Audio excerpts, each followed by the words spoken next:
Good afternoon, everyone. Welcome to the Cummings School of Medicine Thesis-Based Graduate Program Information Webinar. We're very excited for you guys to come and join us. We have a great program installed for you. We have the Graduate Program Director, Dr. Tara Beatty, here doing the presentation, along with a student who is currently in a program that can answer a lot of the questions that you may have. We have the team lead and the manager from the program as well. If you guys have any questions, please feel free to type it in the Q&A, and that way we can all see it, and one of us will be able to answer your inquiries. With that, I'm going to pass it over to Dr. Beatty to start. Okay, thank you, Calvin. So welcome. My name is Tara Beatty, and as Cal said, I am the Associate Dean of Graduate Science Education in the Cummings School of Medicine. And as Cal also said, we're joined here by Miranda Del Alba, our Strategic Director of Operations. Not sure if Marian is on the line. I have a very limited view in who I can see, but our team lead. We also have Calvin and Natalie from the Faculty of Graduate Studies, who will also be available to answer any questions, as well as Samia Motion, who is a current student in our program. I will go through a more formal presentation, but please feel free to put questions in the Q&A section in your Zoom presentation, and there'll be lots of time at the end to go through those questions and address any queries or concerns that you might have. So first of all, welcome to the University of Calgary. And I would like to take this opportunity to acknowledge that we are on the traditional territories of the Blackfoot and the people of the Treaty 7 region of Southern Alberta, which includes the Siksika, the Piikani, the Kainai, the Tsuut'ina, and the Stoney Nakoda First Nations, including Chiniki, Bearspaw, and Wesley First Nation. And the city of Calgary is also home to Métis Nation of Alberta Region 3. So welcome to the Graduate Science Education Recruitment Webinar for the Cummings School of Medicine. I am here to explain to you today why you should consider going to graduate school, why you should consider the University of Calgary, and more specifically, why you should consider going to graduate school in the Cummings School of Medicine. But first, why the University of Calgary?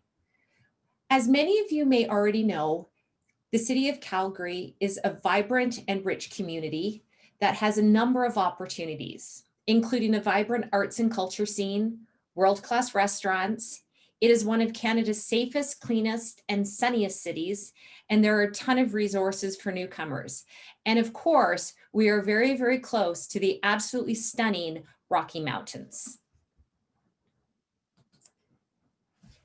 The University of Calgary is a global intellectual hub that is located in one of Canada's most enterprising cities. It is a high-quality learning environment, and students can thrive in programs that are made rich in research, hands-on experience, and entrepreneurial thinking. And by 2022, we will be recognized as one of Canada's top 5 research universities in Canada that are fully engaged with the communities that we both serve and lead. So many of you will have heard of the Eyes High strategy at the University of Calgary. And within this strategy, we have an integrated research and academic plan that has the student experience and impact at the center of both. And what I'm going to explain to you today is that students play an integral role in the Eyes High strategy, as during your graduate work, you will be intersecting both the research and the academic endeavors of the University of Calgary.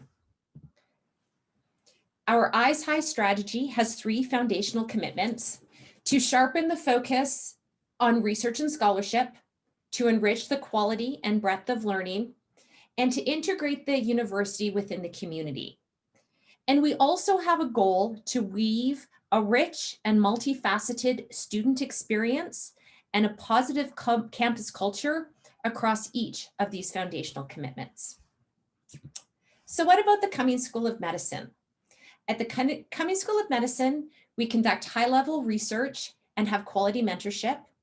Our graduates contribute meaningfully to global research efforts that address grand challenges in health.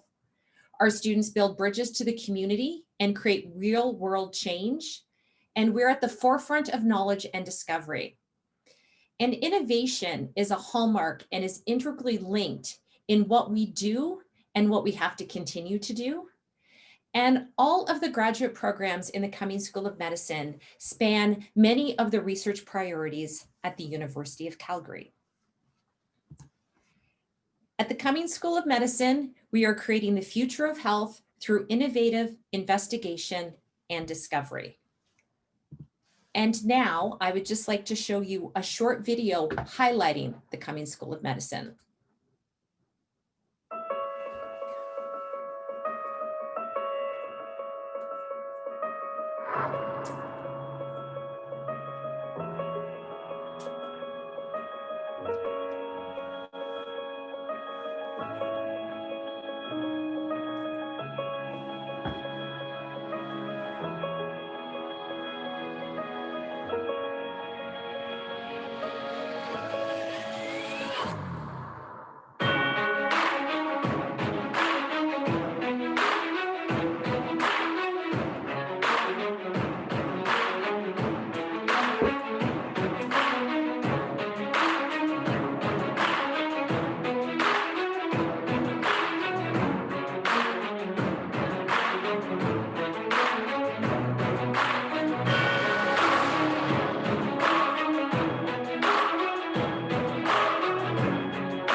Okay, so I just want to talk a little bit about the graduate community at the University of Calgary. Within the Faculty of Graduate Studies, which is where each of our students will be registered. However, in addition to being registered at the Faculty of Graduate Studies, your research and your community would be based in the Cummings School of Medicine. So we have over 60 graduate programs at the University of Calgary with over 1,200 supervisors across campus embedded into, with over 6,300 graduate students. Here at the Cummings School of Medicine, we have 8 thesis-based and 3 course-based programs. We have over 600 graduate students and over 400 supervisors. But before I talk to you about specific programs at the Cummings School of Medicine, I want to discuss why you should consider going to graduate school at all. Many people consider doing a graduate degree for a number of different reasons. The first could be to obtain a new skill set. The second is to join a community of people. Third might be to advance knowledge. Fourth, it may be necessary for your desired job in your professional field. It may improve your career and professional options and prospects. And last, but in my opinion, most importantly, to satisfy your intellectual curiosity and drive your passion. Graduate school and conducting research is exciting. It is more than simply working in a lab or analyzing a data set. Graduate school is an advanced level of inquiry where you are able to generate new knowledge and answer research questions that never before have been addressed. It is making connections and putting your discoveries into the bigger picture. It's able to join a community of scholars who are as excited about research in a given field as you are. Graduate students are at the core of our research programs, and in my opinion, drive the advancement and discovery of our school. And that being said, when you are considering graduate school, pick an area of research that excites you and interests you, and choose a supervisor that you respect in a lab and a research environment in which you can thrive. Now, we have many graduate opportunities here in the Cummings School of Medicine. We not only offer master's and PhD thesis-based programs, but we also have 2 established and now 1 new brand new course-based graduate program. But today, I'm going to focus on the thesis-based programs. Our thesis-based programs range from wet lab biomedical programs to our community health science program that explores problems at the intersection of health research and education for both individuals and the population. I will give a brief overview of each of our programs and highlight some of the exciting and cutting-edge research that is currently being done by our students. The first program is Biochemistry and Molecular Biology. And this program is broadening horizons through a wide range of cutting-edge research. And this research program ranges from biochemistry, molecular biology, cellular, developmental biology, genetics, as well as a formalized specialization in bioinformatics. And what are some of our students doing in this program? They're using super resolution microscopy to examine genomic instability, telomere compaction, and telomere clustering in aging and cancer cells. And they're using CRISPR gene editing to model a rare human disease, capillary malformation, arteriovenous malformation in zebrafish models to better understand how the disease develops and to help identify treatments. Our Cardiovascular and Respiratory Medicine program engages students in advanced cardiovascular system research in multidisciplinary lab environments. And in this program, students gain foundation in molecular biology, organ and vascular systems, cardiovascular and respiratory physiology and pharmacology. And the program is supported by state-of-the-art facilities and provides exposure to patient-oriented research. Some of the exciting research projects by students in this program are looking at the impacts of aging and hypertension on certain areas of the heart, and to study how specific hormones and genes regulates the effect of asthma. Our community health science program explores and solves problems at the intersection of health research and populations. And there is a diverse interdisciplinary expertise within this program. And they gain a profound understanding of multiple influences of health that can translate to knowledge that can more effectively improve our communities. There are 7 specializations in community health science, including biostatistics, epidemiology, medical education, health economics, population public health, community rehab, and health services research. And some of the exciting research going on in this program is community-based research focused on informed health and wellness for SICA children with disabilities, and looking at the research and experiences of immigrant families raising children with disabilities and providing recommendations for service and policy improvement. Our next program I'm going to talk about is actually 3 programs, but they're functionally run as one. And they're our immunology program, our gastrointestinal science program, and microbiology and infectious diseases. Students in this program will be exposed to state-of-the-art training in immunological research, will gain a deeper understanding of normal digestive function, and these programs can open the door to research-oriented careers. Some of the really exciting work being done by students in these programs are advanced live animal imaging to study interactions between the host immune system and pathogens to better understand chronic illnesses. Students have been able to generate intestinal organoids from biopsy samples to study inflammatory bowel disease and disease pathogenesis. Cutting-edge spinning disk and 2-photon in vivo microscopy has unveiled that alveolar macrophages patrol the lungs, moving through the pores of cone to eradicate bacteria and disrupt viruses in the process. And this was just published in a very high impact paper by one of our students.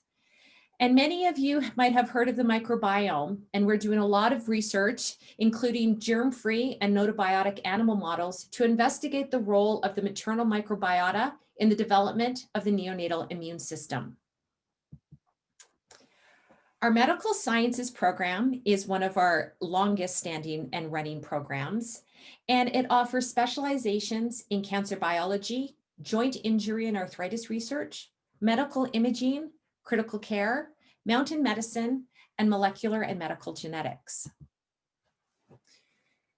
Students have been combining high-resolution quantitative 3D images and anatomical structures and gene expression to understand evolution in hybrid fish. They have also been doing conditional activation of the cell cycle in mesenchymal progenitor cells to induce spontaneous regeneration in a mouse model of cartilage injury. Sorry. And our last program is our neuroscience program that advances brain and mental health research by preparing graduate leaders to excel. In this program, understanding brain development and function are important and fascinating frontiers in modern medicine and science. And students in this program will have the opportunity to focus both on disease and fundamental understanding in a research environment that fosters a collaboration.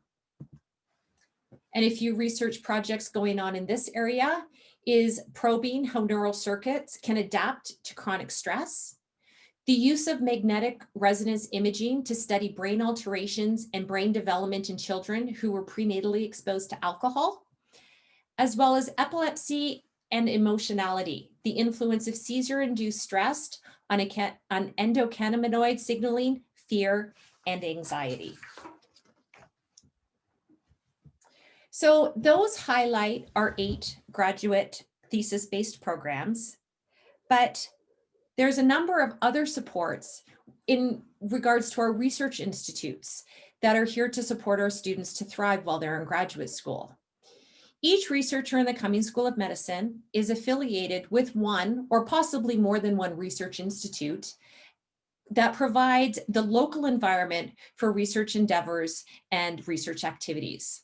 And those include the Arnie Charbonneau Cancer Institute, the O'Brien Institute for Public Health, the Calvin, Phoebe, and Joan Snyder Institute for Chronic Diseases, the Hotchkiss Brain Institute, the Libin Cardiovascular Institute of Alberta, the McCaig Institute for Bone and Joint Health, and the Alberta Children's Hospital Research Institute.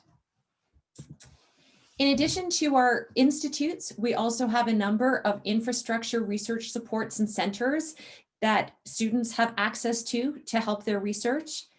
It includes the Calgary Metabolomics Research Facility, the Center for Genome Engineering, Center for Health Genomics and Informatics, Live Cell Imaging, the Western Canadian Microbiome Center, Clinical Research Unit, Experimental Imaging Center, Flow Cytometry, Animal Resource Center, a micro CT lab, mass spectrometry, and DNA core facilities.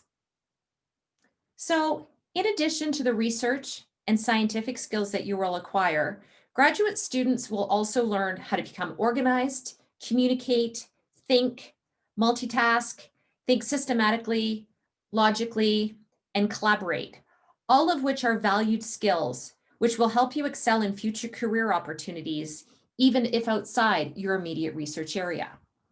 So what types of careers await those of our graduates? Graduates from the Cummings School of Medicine enter the pharmaceutical or biotech industry, go into medicine, remain in academia, go into government, consulting, public health, and scientific writing.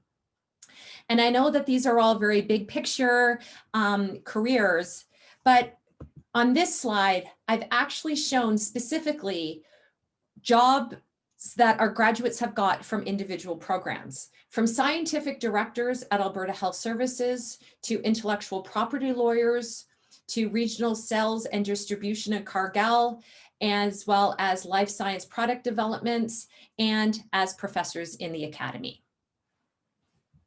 So how do you get into graduate school? Some of our admissions requirements include a 4-year baccalaureate or equivalent, a minimum GPA of 3.3, and we also have minimum English language requirements for international students. Most programs ask for at least 2, but some ask for 3 reference letters, as well as letter of support from your potential supervisor, a curriculum vitae, and official transcripts. And for any specific questions on admissions requirements, members of FGS or my team can help answer those. So what can you expect as a student once you arrive here? Well, for starters, we do have a minimum funding policy for all of our thesis-based graduate students. So you are guaranteed a stipend for the first 2.5 years of a master's and 5 years of a PhD. We provide you with research integrity training. We provide sex and gender and research training. You will have the opportunity to present your research at research in progress presentations. You'll be able to investigate and look at other research in the form of journal clubs, and you will also be invited to attend seminar speaker series. And how do we in the Cummings School of Medicine enhance the graduate student experience? Well, first, we provide scholarship application support for any of our students that are applying to any internal or external scholarships.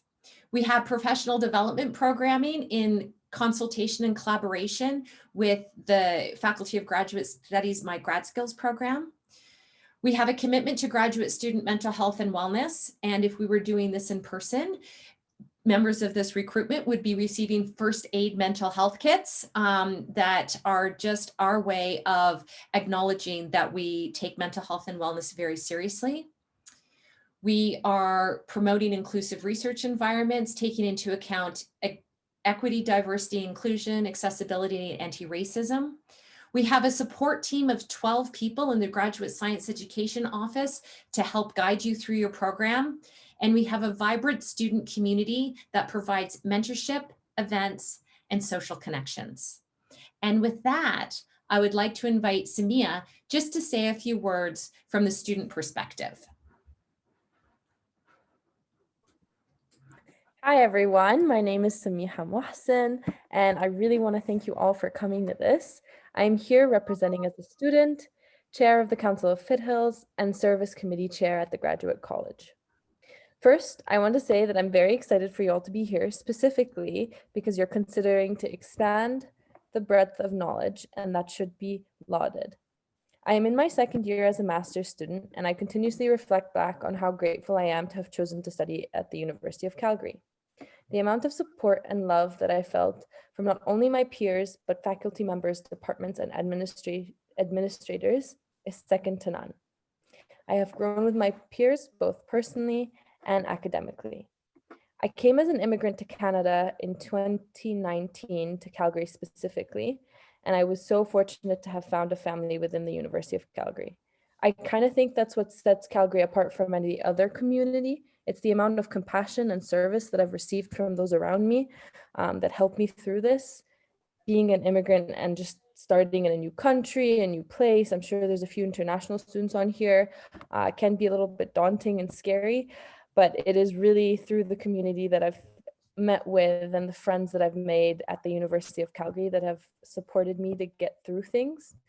Not only that, but they also helped me balance between being a varsity professional swimmer athlete, in addition to my leadership roles that involve connecting and energizing the communities around us. And lastly, and we won't forget, my research and my thesis project. I'm really grateful for all the friends that I've made. I can hands down say there are many friends that I've made for life and also family to me at this point in time. It's just such a supportive community. But apart from that, let's talk about opportunities. There is so many opportunities to grow within the Cummings School of Medicine. For instance, I remember being terrified of public speaking, but there was this communication competition called the 3MT that came up. And I was like, oh, maybe I should try this. And after trying it, I ended up disseminating my research to a lay audience, and to just hear back from people and questions about my research and the importance of being a graduate student who's committed to expanding the breadth of knowledge kind of enlightened me. And of course, I gained a lot of public speaking skills that I didn't think I would be able to do. But it doesn't stop there. There's just so many different clubs you can be a part of, so many opportunities of growth. You can grow spiritually, in mental health, in professional development, under many different skills. And I don't know, those are definitely the hallmarks of the moments in my life as a graduate student, and it was definitely a great introduction as an immigrant in Canada. Please feel free to let me know if you have any questions. Thank you so much, Samiha. So again, I'm technologically challenged a little bit, so I'll try to monitor the Q&A as well as the chat. So we've got a couple of questions about securing supervisors. Yes, in all of our thesis-based programs, you should connect with supervisors and really build that relationship. And once you find someone who you would like to work with and has space in their research group to take you on, then yes, apply. But it is generally commonplace to find a supervisor before you apply. Is it compulsory? I guess technically no, but usually, and I'm going to let Marian speak to this a little bit. Usually students do identify a supervisor before they come because it's really, really hard to find one after you've applied. And quite frankly, we don't want to take your money until we know that you can secure a place at the CSM. Marian, do you want to maybe touch on that a little bit more? Yeah, for sure. So as Dr. Beatty said, it's not compulsory, but we do strongly recommend it. One of the application requirements is a letter of support from your potential supervisor. And a lot of supervisors like to meet the students that are interested in their labs and have a couple of meetings and conversations before the student applies, just so that you can make sure that it's a good fit. So for those reasons, we strongly recommend that you do identify a supervisor first. Okay. So one of the questions is, where is the information on professors working in developmental biology? So there's a few places that you can go to find the answer to this. The Faculty of Graduate Studies has a website of supervisors that you can search by keywords and programs. So that's one place to start. Even though many of our developmental researchers are kind of spread out over institutes, I would say that they're predominantly in, some are in the Cancer Institute, some are in the Children's Hospital Research Institute. There's also a developmental biology group in the Biochemistry and Molecular Biology department. So I would do some searching on those websites online, but really the Faculty of Graduate Studies, you can search by keywords on supervisors, which might at least give you a start of where to look. Have the recent government cuts affected funding either via grants or stipends? So our stipends remain constant. They have not gone down. They have not, if anything, probably a conversation about whether or not we're paying the right amount to our students. But so stipends are standard. Grants, many of our grants are from federal governments or foundations. Government funding from the Canadian Institutes of Health Research and NSERC have been relatively stable over the past number of years. And the University of Calgary has done very, very well in securing funding from these two agencies. We are highly NSERC and CIHR focused. We do have a few SHRC, which is the Humanities Granting Council. So I would say that currently, no, grants have been pretty steady and our stipends are constant, if that answers your question. I'm a prospective student from India majoring in microbiology, wanted to know if a student with a 3-year bachelor's degree can apply to a master's program. I'm actually going to defer that to Marian. Oh, and I see that Mary can actually see if Happy. she wants to answer these questions. Sorry, I'm just noticing that as I'm barreling through. Sorry, Marian. It's okay. It's okay. Yeah. So for students who have a 3-year bachelor's degree, we do require that you hold a master's as well before you can be admitted to our master's program. So if we get accepted into the master's program and our supervisors agree, are we able to defer our enrollment for a semester? I believe the answer to that is still yes. Marian's nodding yes. Absolutely. Yes. And we do have 4 intakes a year for our thesis-based program, except for community health sciences. So there is a lot of flexibility in when a student can come start here at the university.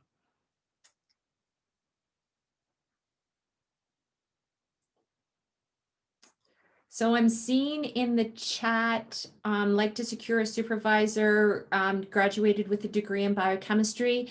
If biochemistry is the discipline you would like to stay in, highly recommend you go to the FGS website and look under the biochemistry and molecular biology program on the finding a supervisor, as well as going to the biochemistry and molecular biology departmental website. It does list all of the faculty members and their research interests.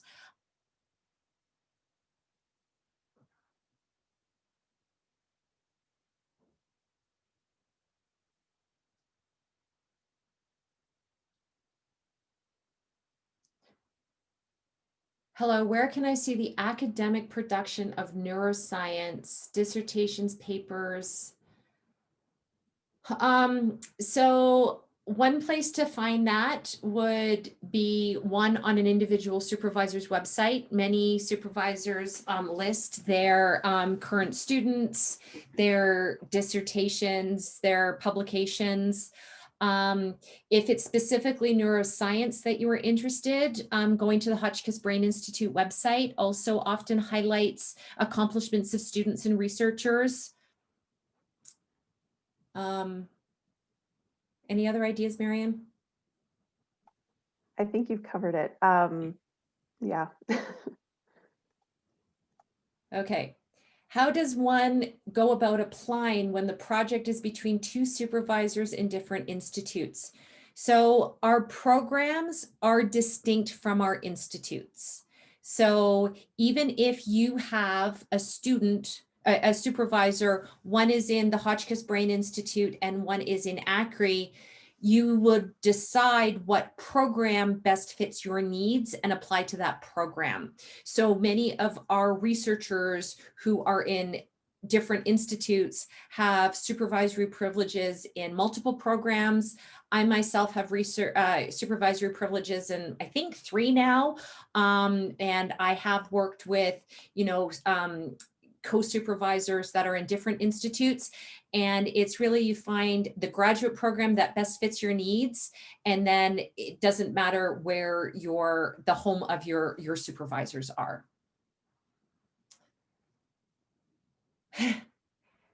How competitive are these programs? I'm not even sure how to begin to answer that. Really, they're competitive. We do have minimum requirements for these programs. However, if you find a supervisor and you find a, sorry, I'm gonna sneeze. You find a supervisor and you find an environment you want to work in and they want to work with you, that's a really great place to start. So if you're slightly concerned that your GPA might not be 3.9, that doesn't mean you won't get into graduate school. The flip side is, just because you have a 3.9 GPA also doesn't mean that you're going to get into grad school. A lot of what graduate school is about is building relationships with your supervisor, finding a good fit, and finding where you want to be, and how you can work with an individual supervisor. And a lot of the time, supervisors themselves will make the decision whether or not a lower GPA but more lab experience is what they're looking for. Some are looking for, people that are really excited or a passion. So I don't know if I've really answered your question on how competitive our programs are, but hopefully that addresses your concern. Are there exemptions from English proficiency for international students who graduated from universities which English is used as a language for instruction?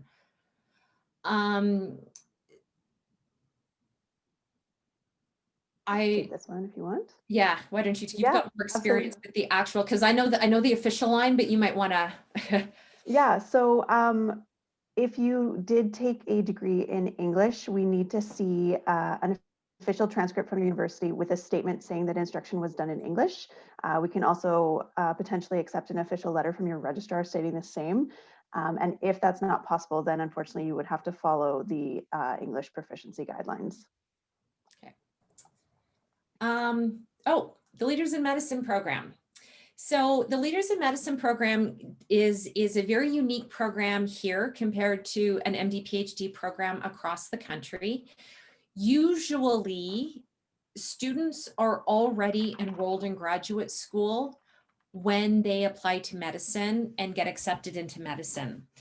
And if that happens, you are able to then apply to the Leaders in Medicine program, where then you can defer your entry into graduate school. They are completely separate admissions processes. So you have to get accepted both to medical school and to graduate school, and then apply to be in the Leaders in Medicine program. However, that does not have to happen concurrently. It can happen at different times. Very rarely do people go into medicine and then decide to go to graduate school. However, it does happen. And so it's very different than, say, at U of T or McMaster, where you are applying to the MD PhD program. They're actually quite distinct processes. So hopefully that answers that question. I have a master's degree in physical therapy, and can I apply for the neuroscience program, or are there any restrictions? So usually programs will look at what courses and what your background is to see if you will, quote unquote, thrive and be successful in a program. That being said, there's always, exceptions, and really talking to your supervisor or potential supervisor and talking to your graduate program director would really help. And I say that because there's not a one size fits all. So even across neuroscience or across biochemistry, there's such a wide range of research that's going on and such a broad skill set for each of those areas. It's really hard to say you need this, and you need this to get into the neuroscience program. Obviously, science-based courses are preferable. Some research experience helps, but I would really encourage you to not limit yourself from reaching out to prospective supervisors in neuroscience if that's what interests you, because it could be very dependent on supervisor and research program. Okay. Can you apply to multiple programs? I think so. Yes, you can. Obviously, because we strongly recommend that you have a potential supervisor lined up first. We expect most students will only apply to one program at a time. If you are applying to multiple programs, please make sure that you let your GPA know when you're applying, so that we don't have, so that we're just aware of where you've been applying to within the U of C, and we can contact departments depending on whether they've made a decision or we've made a decision, so you're not left hanging, I guess. Yeah, and I just wanted to say, since there's a lot of students that are asking about reaching out to supervisors, that's totally normal. You are not alone. I had emailed at least 40 people and had interviewed with a bunch of different supervisors, and it's really about finding a fit that works for you, since they are going to be your mentor for the 2 years of your graduate program. So this is something you want to take time in doing. And I don't know, I'm a great believer in, if doors are closed or people are not responsive, maybe it wasn't a good fit to begin with, and now you have other doors to look forward to and other programs. So don't let that discourage you from continuously trying to seek supervisors, because the ones that really want students are going to reach out to you. What do we have here? How important is undergraduate research experience in being accepted into a program? I think that largely depends on an individual supervisor. Some want a lot and some don't. So again, please, if you don't have a lot of research experience, don't let that preclude you from reaching out to supervisors. And a lot of students will have research experience that might not be in the area of their research program or their thesis program. So you might, be thinking about research, but really supervisors understand that their responsibility is to teach you how to think, how to do experiments. So again, reach out to prospective supervisors and just have a discussion with them. We're not that scary, I promise.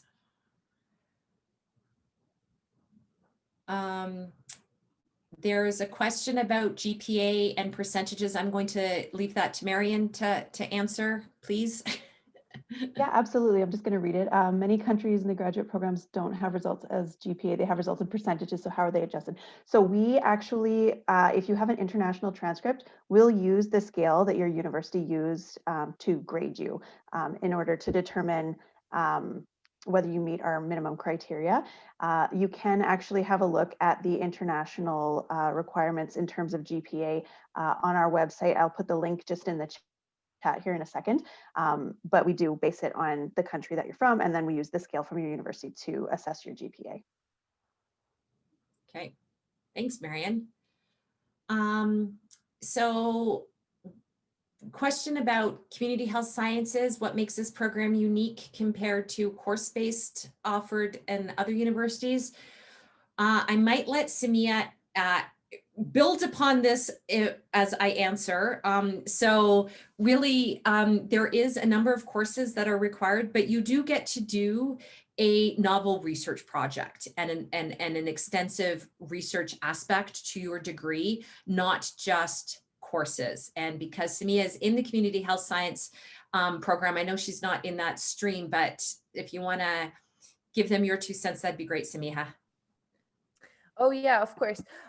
So I guess it differs in a few things, but what I really like about the program is it's kind of like a hybrid. It is a thesis-based program, but you do, I think, 6 to 7 courses your first year, and then your second year is just focusing on your thesis and thesis analysis.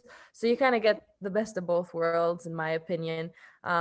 You do get like the courses that other institutions would provide, but in addition to that, you focus on a research topic of your interest, and it's kind of nice because then you get to publish and write your thesis.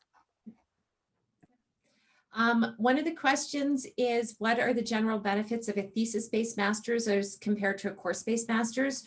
Most of our course-based masters are terminal degrees. So many of our course-based masters are more specific, geared towards a specific job or profession or skill set, and generally that's your final degree. Whereas a thesis-based master's does leave the door open to then do a PhD in your field. Cal or Marian, do you want to, or Natalie? Sorry, I'm just seeing the people on my screen. Do you want to comment on that? On which one? The recording? Course-based versus thesis-based?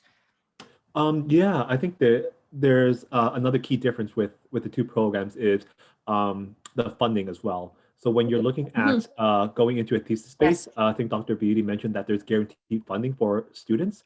Whereas if you go into a course-based program, you're generally funding that program by yourself. With scholarships as well, there are not as many scholarships at the course-based level because we are a very research-intensive university. Yeah. Most of the scholarships that you will be applying for are for thesis-based programs. Yeah, good point, Cal. Thanks. Should you have a thesis topic in mind before applying to a program? So I would say it depends on the program, depends on the supervisor, but often first-year master's students in many biomedical areas don't really know specifically what they want to do. I think they know the broad area and what they're interested in. But your supervisor will work with you to develop a thesis project. A little bit different sometimes in community health sciences, where students will do something that they've come up with that's a little bit outside of the area of research of their supervisors. But unlike many programs on main campus where the student has to come in knowing exactly what they're going to do and how they're going to do it, that's not as much of the case in medicine. Also bearing in mind, much of the research that is done here is funded by tri-council agencies to support students. So whatever your thesis project is, at least in the biomedical thesis programs, has to be under the umbrella of what your supervisor is funded for. So you can't really come in and say, oh, I want to do this, this, and this, because if your supervisor doesn't have funding for that project, it's going to be really hard for you to complete that research project. So usually it has to be under the umbrella of what they're funded to do. That being said, there should be a way for you to carve your own niche and bring forward your own ideas to that project under that overarching grant. The community health science program, is there an opportunity to work in the field or get a feeling of what it's like to work in this area? Yes, there's a lot more. There's a lot of community research projects. Again, I'm going to let Samiha talk to that, which is really good because I'm a biochemist by training. So community health science is kind of my least familiar. So Samiha, do you want to maybe take this one? Yeah, of course. So I actually work as a research assistant in the Alberta surveillance influenza program and COVID-19. So I help with that. So there's just so much opportunity for hands-on experience and TA-ships as well. My graduate program administrator at least circulates 2 to 3 job positions like every month. So there's always so much opportunity for you to reach out. And then of course, most supervisors have like intensive research labs and can hire you on the side as well to get hands-on experience. And then the courses themselves are also tailored for you to get hands-on experience. So you take biostatistics 1 and 2, and then depending on your stream, some courses you would do a systematic review where you choose a topic that you're interested in, that you want to research, and you can get a publication out of it by the end of the course. So most of the courses are actually tailored towards what you would be doing in community health sciences. Good question though. Does Anybody else have anything they want to ask? Either the students, myself, FGS, my office, my team. This webinar is being recorded as well for students who have asked, and will be posted on the Faculty of Graduate Studies YouTube channel after the session is done, probably in a few days or at least a week. So if you've missed it or if you have to leave early, this will be recorded. We have a question. Is there a practicum in the community health sciences program on top of the job research opportunities? No, because most of your research is done in a practical setting. So even your thesis, especially in community health sciences, has a lot of practical applications. So we don't have a practicum per se in our thesis-based graduate program in CHS. Maybe if I can add to that one as well, through community health sciences and the Faculty of Graduate Studies, there is an opportunity to participate in the graduate student internship program through Transformative Talent Internship. So it is an opportunity to do additional work within your field that's not applicable to your thesis and get additional experience. So we do welcome those opportunities as well. And that's for all thesis-based program across the university. Thank you, Natalie. Trying to remember everything that's available to our students. But it's a fantastic opportunity that the Faculty of Graduate Studies has spearheaded, now has been in place for a couple of years. And it's a fantastic opportunity that our students can take advantage of. Thank you, Natalie.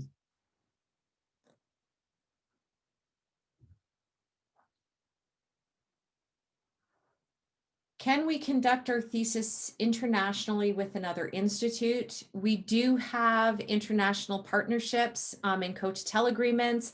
And since Calvin is always the person that I go to with these questions, I'm going to ask him if you will please address this one.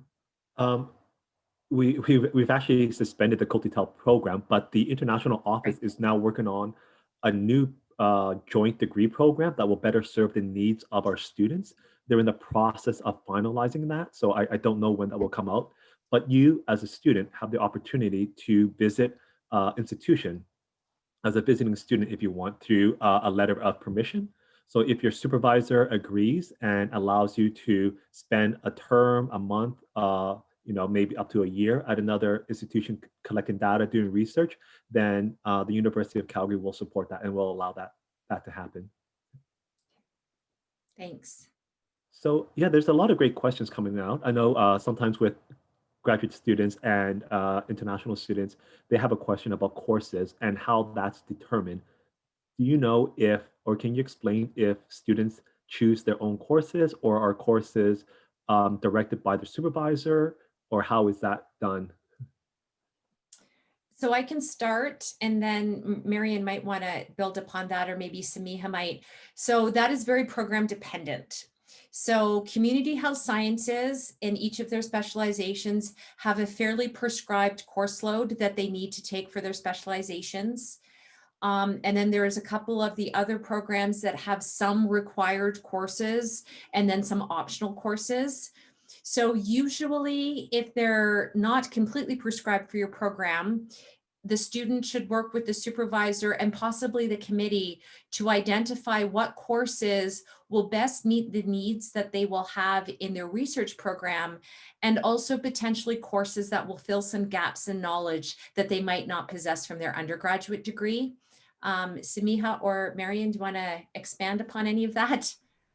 No, I think that's great. I was just gonna add a little highlight about UFCs that sometimes, and these are rare cases, but right now I'm in a directed studies course because my thesis involves a lot of data administration. And so the course isn't provided until next year. So instead, I have a directed study course for a professor to help me gain those competencies. And that's the beauty of grad school at UFC. You not only have your supervisor, you also have a committee member team, and they're always brainstorming on ways to fill gaps in your knowledge and also support you in the things that you're passionate about. Yeah, and I'll just add too, I know a lot of undergraduate students have asked about whether you need to be registered in courses in order to maintain full-time status. So with graduate studies, typically most students will finish their coursework first, so within the first year or two, and then you remain a full-time student until you graduate. But basically the remainder of your program, once you're done your courses, is concentrating on your research and your thesis. I also do want to mention, because I think this is unique to medicine and possibly to the University of Calgary, is most courses, and this is all nomenclature, so bear with me, most courses that run from, say, September to December, they're called 3-unit courses or half course equivalents. But what we have is, for some of our programs, but not all, but for some of our programs, we have 1-unit courses. So for masters, they have to take a total of 6 units, and PhD students have to take a total of 9 units, not in community health. And so we have these kind of micro courses that are only 4 weeks long to really help you customize your courses and the knowledge that you need to thrive in your program. So rather than sitting through a course where only the first third of it is relevant to what you need, we've actually broken the courses down to try to help you gain the knowledge that you need that will best suit your program. What are the restrictions for applying to a PhD program from a bachelor's? Marian. I knew you were going to throw it. So there's not, I wouldn't call them restrictions. It's basically, we would be looking for an exemplary applicant to be admitted directly from the bachelor's to the PhD. It is possible. We're happy to speak to you about those options. But one thing I'll mention is if you are interested in doing a PhD and we maybe tell you that that's not possible at this time, you can still apply to the master's, do a couple of years with your supervisor, and then potentially transfer into the PhD without having to graduate first. So we do actually have quite a few students who do that option. A lot of times it comes out of the fact that their thesis and their research has just grown to a point where a PhD is necessary and it's what they want to do. So that is an option available to you. Can you tell us a little bit more about the committees? Do we decide on it? Is this something a little bit more dependent on the supervisor? So it's both, and plus another layer of administration. So most students work with their supervisors to identify who they want on their supervisory committee. Sometimes students know who else is in the department and in the program that would be best served to sit on the committee. Sometimes they don't and leave it up to the supervisor. The one thing I do want to stress, though, is the committee you start with doesn't need to be the committee you finish with. So as students progress in their program or as their project changes, the expertise needed on a committee might change as well. So I have been kicked off committees because I'm no longer as important as they thought I would be. I've been added on committees because halfway through the project has changed. Most supervisors and faculty members don't take that personally, but then it does have to be approved by your graduate program director. So it's really a collaboration, I would say, or it should be. Marian might have, and Samiha, don't know what your experience was like when you were putting together your supervisory committee, but it should be a conversation because the student has to feel comfortable with who their committee is, and they have to trust their committee. Samiha, do you want to just add to that? Yeah, of course. So in my personal experience, my supervisor actually was the one who suggested my committee members based on my thesis topic. Because, I mean, of course, I had a general interest of what I want, but once you get in grad school and you actually specify in your thesis, there's a lot you actually don't know that you end up knowing in 2 years. So she helped me pick my committee members. However, I do know of other peers that were also part of the conversation in picking committee members. And in the end, I think that's just like the kind of communication you want to have with your supervisor. And they are here to support you, and they are here to provide you with additional highly experienced people to help you as well in your committee member group.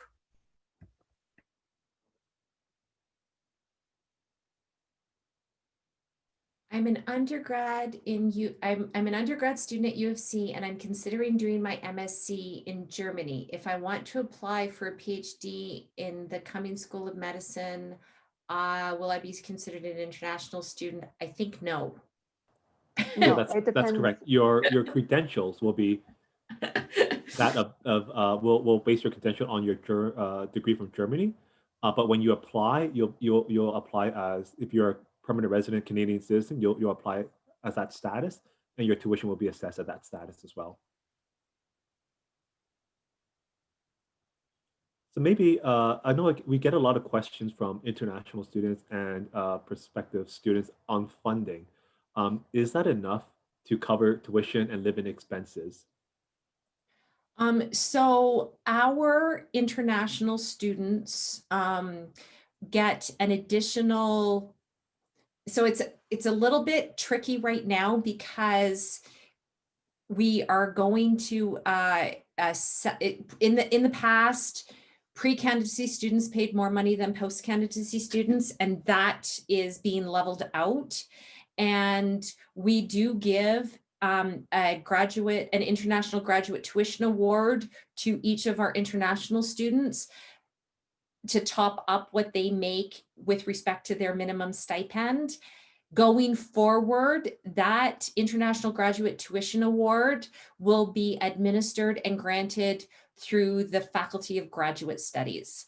So there is some extra tuition, an extra scholarship that goes to our international students to help them offset the higher fees they pay and the higher costs. Is TA-ship funding separate from other funding? Not in the department, not in the program of community health sciences, but in all of our other programs, yes.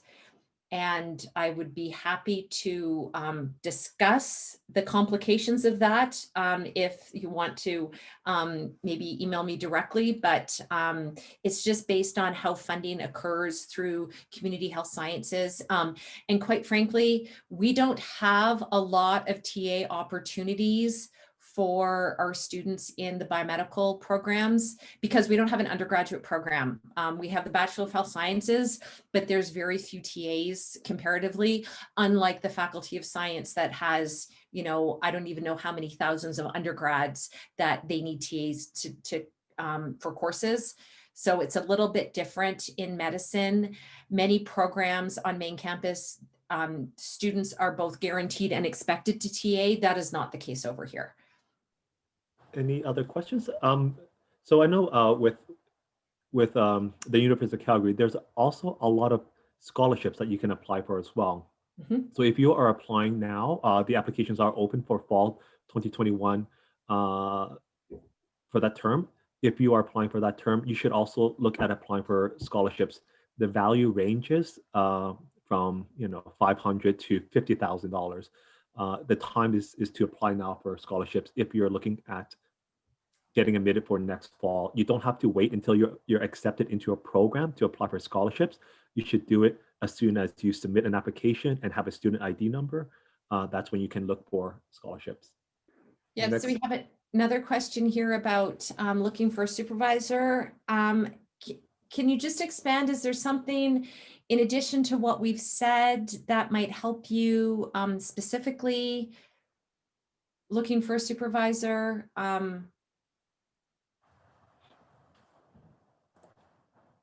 I think we've covered a lot of how to approach supervisors, and I'm sure that Marian would be happy to discuss offline if you would like.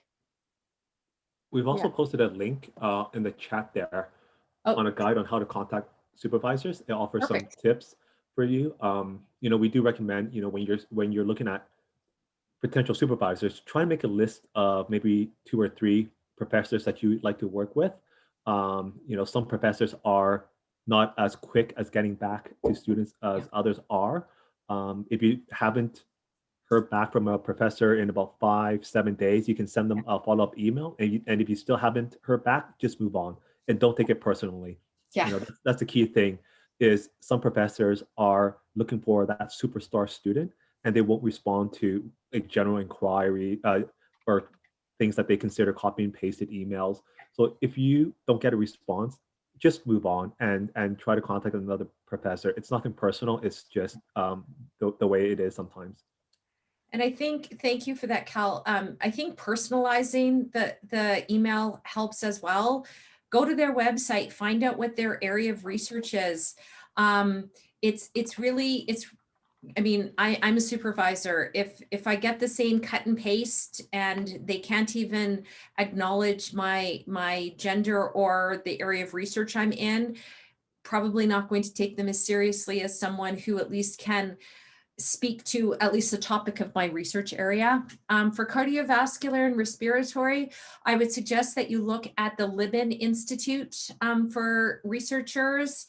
And there's also many of our respiratory supervisors come from physiology and pharmacology department. And I know that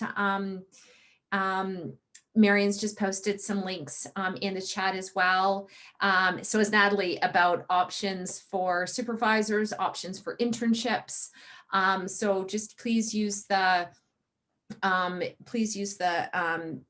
links in the chat to help you with that. Do you consider students who are from marginalized backgrounds for scholarships? For some scholarships, absolutely. It depends on the scholarship by which we're applying. And unfortunately, I can't say we're there yet, but in the Cummings School of Medicine, we are currently revamping our scholarship application process to look at an EDI, anti-racism, accessibility, equity component to our scholarship applications. So unfortunately, we're a little bit behind on that, but give us 6 months and hopefully we will be there. We are also in the process of developing specific scholarships to address these issues, specifically scholarships that will specifically be adjudicated through an EDI, accessibility, and anti-racism lens. And I can't really speak, I don't know all of the possibilities for scholarships on main campus because there's so many of them. But I can speak to medicine. We do have a scholarship database that you can search through. I'll put the link in the chat. You can filter down to if you're international, domestic student, what program you're in, and it'll return a list of all the scholarships available to you, that what their eligibility criteria are, and what the value and deadlines are. And I'll do that shortly. Before I do that, I know some students have questions about research and working in a lab. Maybe Samia can maybe answer that. Like, how much time are you working in a lab? Like, how much time are you working in your research? Do you have time for yourself to have, you know, a balance between schoolwork and your own personal life? I'm gonna let Samia do that one. That's a great question. I find that it's really easy to balance time at U of C. I find that, again, like the immense support that you're receiving from your supervisor, administrators, and departments. So specifically, I don't work in a lab since I am in community health sciences, and I work with public health data on a population level, like person level. And so most of my research is involved with biostatistics, so data administration and already recorded statistics of patients. So I work from home, and I do I guess my commitment to my research is between 30 to 40 hours a week. So it is a full-time kind of position to be a graduate student. But apart from that, I swim 20 hours a week. I have my leadership roles. I find time to, hang out with my roommates because of COVID. But even last year with my peers, we would usually go out every Friday night to a nice restaurant or even to grab coffee. So there's just a lot of support and a lot of people you can communicate with. And I've never found it an issue to balance time. And whenever I did, there was always so many resources to help me get back on my feet. Great question, though. All right. So if you guys have any more questions, feel free to throw it in the chat, or if Marian wants to throw her email in the chat as well, in case you have any follow-up questions, you can email Marian. I'll throw our email as well. I'm also going to put in the Graduate Science Education website link just so you can see all the information about our programs. Thanks, Marian.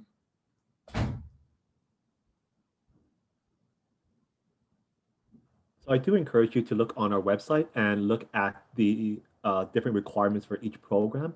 Each program has their own specific requirements and their own specific deadlines.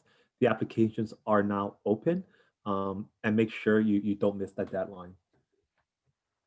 All right, thank you so much, everybody, for attending, and thank you, Dr. Beatty and Samia and all the panelists in joining us today. We'll post the recording on our YouTube channel in maybe a few days. You can rewatch this as well. Thank you and have a great day. Thank you very much. Bye, everyone. Hope to see you all in the fall. Yeah, thank you guys so much. Take care.